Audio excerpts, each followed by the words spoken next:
तुम्हें ये समझना होगा। लेकिन नया जन्म क्या है, ये बड़ा विषय हमारे लिए। लेकिन इसके लिए मैं तुम्हें पुराने नियम में एक शमशून नाम के नजीर, परमेश्वर के नजीर के बारे में समझाता हूं। क्यों परमेश्वर का वहां वचन हमारे लिए लिखा गया, मैं उसके बारे में 2 वचन पढ़ूंगा बस, ठीक है? बाकी मैं तुम्हें ऐसे समझाऊंगा शमशून के बारे में। कितने लोग शायद नए नए हमारे पास आते हैं तो इतना वचनों को नहीं जानते होते। लेकिन अगर तुम शमशून के बारे में पढ़ोगे सारा, तो इसके बारे में, इसकी ताकत के बारे में ज्यादा प्रचार होगा। लेकिन जो मैं तुझे समझाने जा रहा हूं ये अलग है, ये खास है तुम्हारे लिए। अगर तुम शमशून के बारे में पढ़ोगे न्यायों की बुक में, उसका 13 अध्याय और उसका 24 और 25 वचन, जब वो पैदा हो जाता है एक पवित्र तरीके से, परमेश्वर उसको मां के गर्भ से ही नजीर ठहराता है, पवित्र आत्मा से ब्लेस करता है मां के गर्भ से ही। ऐसा फिगरेटिवली लिखा हुआ है। 24 को पढ़ते हैं और उस लिखा, और उस स्त्री का एक बेटा उत्पन्न हुआ और उसने उसका नाम शिमशोन रखा। और वह बालक बढ़ता गया और यहोवा उसको आशीष देता रहा। और यहोवा का आत्मा सोरा और एश्ताओल के बीच महनेदान में उसको उभारने लगा। बाइबल ये कहती है मूसा और यहोशू के बाद जो इजरायली थे वो शरीर में थे, उनके पास परमेश्वर का आत्मा नहीं था, उनके पास व्यवस्था थी परमेश्वर की 616 आज्ञाओं की एक व्यवस्था, बहुत सारे अलग अलग नियम जो इजरायलियों को मानने थे। और वो इसलिए थी क्योंकि वो शारीरिक थे, इसलिए ऐसी व्यवस्था थी। बड़ी अजीब चीजें थी उसमें।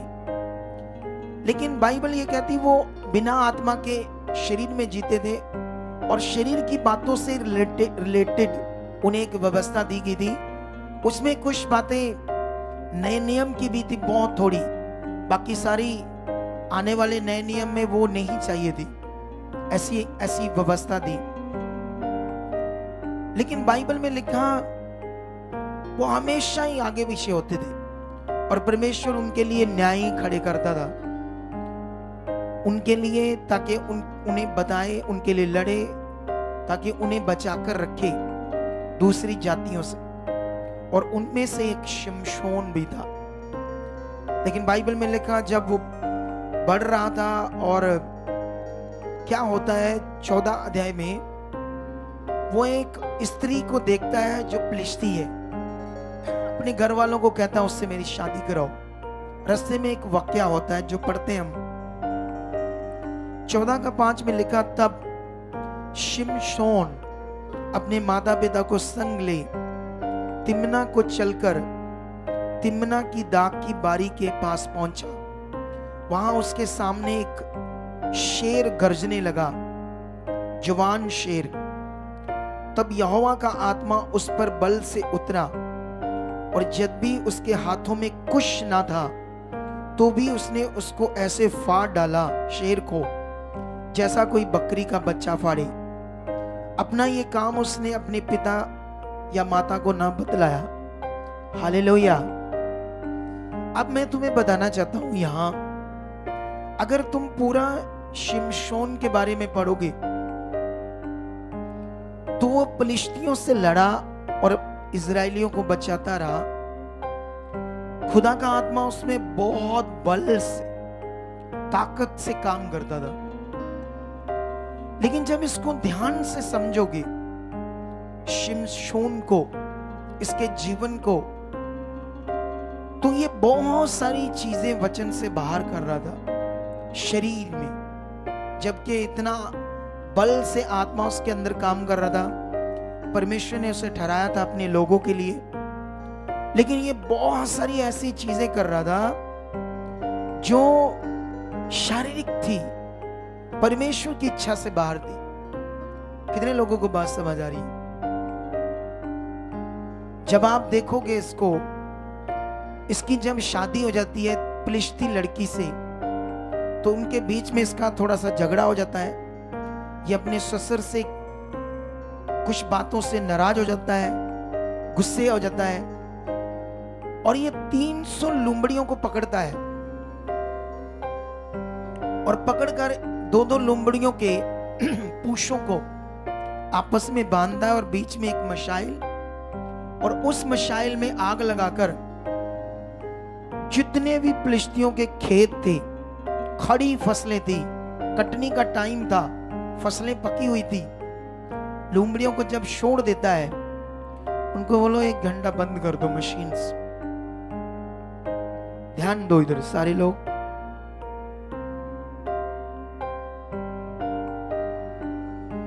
कितने लोगों को बात समझ आ रही है? उनकी सारी फसलें नष्ट हो जाती है। ठीक है, फिलहाल प्रॉब्लम उसकी सिर्फ ससुर से थी, अपने ससुराल वालों से थी, लेकिन वो बदला या गुस्सा, क्रोध पूरे फिलिस्तियों के साथ शुरू कर देता है। बाइबल में इसको पढ़ोगे आप तो ऐसा लग रहा है जैसे परमेश्वर से इस्तेमाल कर रहा है। तुम्हें ऐसे लगेगा जैसे परमेश्वर की इच्छा है बाइबल को पढ़कर। नो, ना तो कभी शुरू से परमेश्वर की ऐसी इच्छा थी और ना कभी दुनिया में होगी। हालेलुया। कितने लोगों को समझ आएगी? क्योंकि परमेश्वर हमेशा अपने लोगों को जब खड़ा करता है और दूसरे लोगों को हमेशा वो अवसर देता है कि वो बच जाएं, उनका नाश ना हो, वो बचाए जाएं। ये शुरू से ऐसा परमेश्वर था। परमेश्वर अपने लोगों को ताकत से इस्तेमाल करता है, दूसरे लोगों को हराता है, शर्मिंदा करता है, लेकिन इसकी ये जो जीवन की बातें इसे समझ आती है। इतना बल पाने के बावजूद इसके ऊपर कोई अगुआ नहीं था कि जो इसे डायरेक्शन दे, राइट वाली, सही वाली। ये जो कुछ भी करता था अपनी समझ से, बुद्धि से करता था। बल इसके पास इतना ज्यादा था कि जब ये वाकया होता है, इसके बाद झगड़ा होता है फिलिस्तियों से, ये गधे के हड्डी से, चबड़े की हड्डी से 1000 से भी ज्यादा फिलिस्तियों को खत्म कर देता है। इतनी ताकत इसके अंदर काम करती है। लेकिन जब हम इसको देखते हैं एंड में, इस पूरी बुक को पढ़ते हैं, तो लास्ट में इसकी जो मौत होती है वो बड़ी बुरी तरह से होती है। आप सोचो, एक धर्मी जन की मौत ऐसे होनी चाहिए? आप बताओ मुझे। परमेश्वर ने अपने लोगों के लिए जब जब ये राइट चीजें कर रहा था, इस्तेमाल कर रहा था बचाव के लिए, लेकिन जब जब ये शरीर की चीजें कर रहा था तो वो अपने आप से, ये आत्मा से गिर रहा था, अपने आप ये शरीर में गिर रहा था। लेकिन इसी का कारण अंत में इसकी गलतियों, अगर आप पढ़ोगे तो इसने वैश्या तक उनके साथ व्यभिचार किया। इसके जीवन में वो धर्मी का जीवन, जैसे हमने यूसुफ को देखा, जब एक पोतीफर की पत्नी उसे पकड़ती है कि मेरे साथ व्यभिचार कर, वो अपना कपड़ा छुड़ाकर, जब वो पकड़ लेती है, छुड़ाकर भागता है, क्योंकि उसके अंदर वचन था। वो भी पुराने नियम में, ये भी पुराने नियम में, वो भी धर्मी था, ये भी खड़ा तो धर्मी किया गया। लेकिन इसके जीवन में बहुत सारी ऐसी बातें थी जो इसकी अपनी बुद्धि थी, अपनी समझ थी, अपनी इच्छा थी। कब परमेश्वर ने कहा, परमेश्वर ने इसकी मां को कहा, उस जमाने की कोई रीति थी पुराने नियम में, नए नियम में ऐसी कोई रीति नहीं, इसके सिर पर उस्तरा मत चलाना। और परमेश्वर ने कहा था इसकी मां को कि दाग की बारी से जुड़ी हुई कोई भी चीज नहीं खाना, ना तो उसके पत्तों को खाना, ना जड़ खाना, ना टानी खाना, ना अंगूर खाना जिससे शराब बनती है, एक भी चीज नहीं खानी। परमेश्वर तो उसकी माँ को मना कर रहा है जिस चीज से शराब बनती है। शराब जिस चीज से बनती उस चीज को उसकी माँ को कहा खाना नहीं, क्योंकि जो तेरी गर्भ में आने वाला है वो नजीर होगा, गर्भ से नजीर होगा। उसके लिए वर्ड बड़ा था, योजना बड़ी थी, लेकिन जब हम समझते हैं उसका चलना तो वो उसकी अपनी मर्जी थी। आज भी हम कुछ लोग बाइबल में चलते हैं, परमेश्वर के साथ चलते हैं। मैं देखता हूं यीशु में चलने वाले भी कुछ व्यभिचार करते हैं। आज भी शादीशुदा भी व्यभिचार कर लेते हैं, कुंवारे भी कर लेते हैं यीशु में चलकर, लेकिन मर नहीं रहे, अभी मरे नहीं, क्योंकि दया काम कर रही है। क्या काम कर रही है? इसका मतलब ये नहीं कि दया काम कर रही, तुम्हारा कुछ नुकसान नहीं हुआ, इतना बड़ा पाप करने से तो तुम जो मर्जी करो। फिर याद रखो, शमशून की तरह उसके दुश्मनों ने पकड़कर ना गरम आग की भट्टी में डालकर इतने लंबे लंबे सरिये उसकी आंख में डाल दिए थे, शमशून की। सोचो जब वो धकते हुए वो सरिये जो रेड कलर के थे उसकी आंख में डाले गए होंगे, क्या हाल हुआ होगा? क्या परमेश्वर कहीं चला गया था? उसके कामों के कारण ऐसा हुआ था। इसे बोलते हैं पुराना जीवन और नया जीवन। अगर हमें ये समझ ना आया पुराना जीवन क्या है, नया जीवन क्या है, तो बड़ी दिक्कत हो जाएगी परमेश्वर के लोगों को।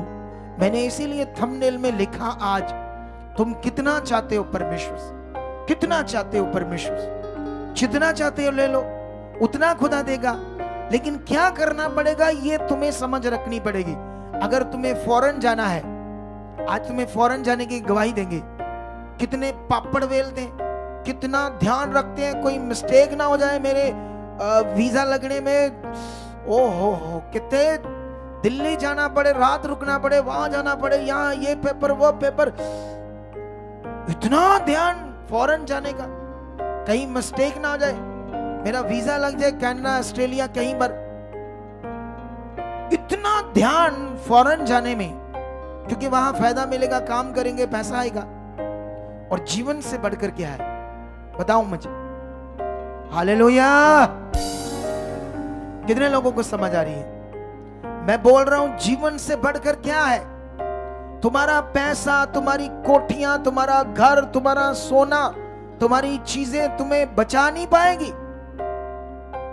मौत से तुम बच पाओगे परमेश्वर की इच्छा में चलकर, वो जो चाहता है वो करके, उसकी इच्छा को पूरा करके। ये पकड़ना होगा तुम्हें, जितना चाहो ले लो। इसीलिए हमें ज्ञान दिया है। परमेश्वर ने कहा मेरी प्रजा मेरे ज्ञान बिना नाश होती है। यीशु मसीह ने कहा जो मेरा वचन सुनता उस पर तुरंत चलता, उसने अपना घर चट्टान पर बनाया है। बाढ़ें आई, आंधियां आई, हवा आई, तूफान आई, उस घर से टकराए, उस घर को कुछ नहीं हुआ। उसके अपोजिट जिन्होंने वचन सुना और माना नहीं, पूरा नहीं किया, उन्होंने अपना घर बालू पर, रेत पर बनाया। सेम बाढ़ें आई, हवा आई, तूफान आई, उसके साथ टकराए, वो घर सत्यानाश हो गया। क्यों ऐसी बातें हैं? वचन को समझो, खुदा की इच्छा को समझो, वो हमारे लिए जीवन है, वह विचार हमारे लिए नाश। इसको देखो, पहले इसने फिलिस्तियों की लड़की से शादी की जो अकॉर्डिंग टू बाइबल से बाहर था। ये इसकी इच्छा थी, वो मना कर रहे थे माता पिता। फिर कोठे पर जाता है, वैश्या से व्यभिचार करता है, गलत चीजें भी कर रहा है और परमेश्वर की चीजें भी कर रहा है। और जो परमेश्वर की चीजें कर रहा है तब तब परमेश्वर से इस्तेमाल कर रहा है अपने लोगों के लिए, जब जब ये शरीर की चीजें कर रहा है। और लास्ट में इसका अंत क्या होता है ये बाइबल में साफ साफ लिखा है। इसीलिए हमें सतर्क रहना होगा, इसीलिए हमें चौकस रहना होगा। हालेलुया!